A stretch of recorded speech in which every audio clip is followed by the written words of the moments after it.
Hello, friends. This is Patrick with Blue Sky Consulting and Construction with your tips to build on segment. And I'm going to talk about 5 tips to save money in construction.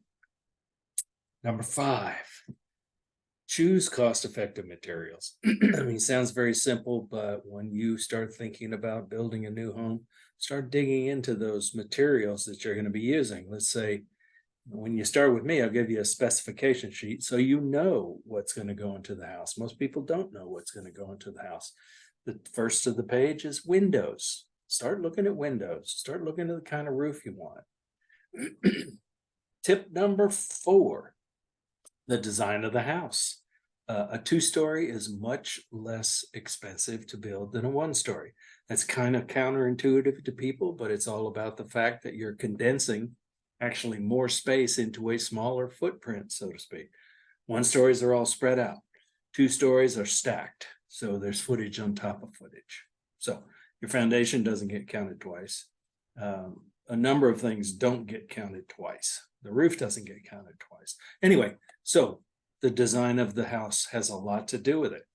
Tip number 3 is similar to tip number 2, but have good blueprints. Whatever you design, make sure the blueprints are very thorough. Have everything you want in the house on the plans. A good example is I had some people I was working with, they kept telling the designer to draw a drain in the utility room. And they kept getting the plans coming back without that. And I said, just insist that he draw the drain. As soon as you don't draw the drain, none of the plumbers are going to bid on it because they're not going to see it. So you've got to put everything on those plans. In addition to the plans, have a very detailed budget. Now that's what we're talking about. But in my program, when people go through putting a house together, we spend a lot of time on the budget. So, and that's tip number 3. Okay. Tip number 2 is to stay on schedule once you're in construction. I started building in the mid-70s. One of the first things my dad taught me, he was a custom builder.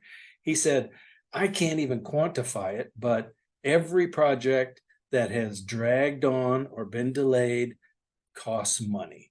You know, whether that was by the client delaying it or some shortages delayed it or bad scheduling delayed it.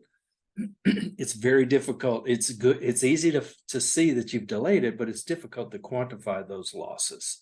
But here's a good one that will get it for you is the interest on the construction loan. That's ticking the whole time.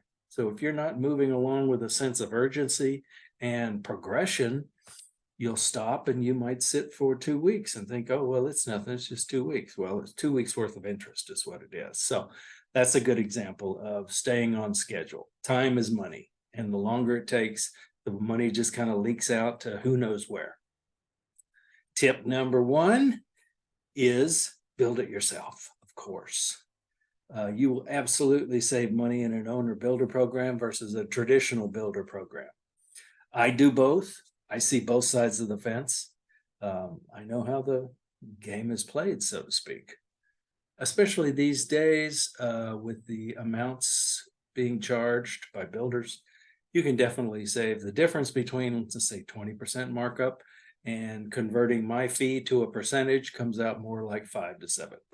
But the bonus in saving money in construction is to actually put sweat equity into the project.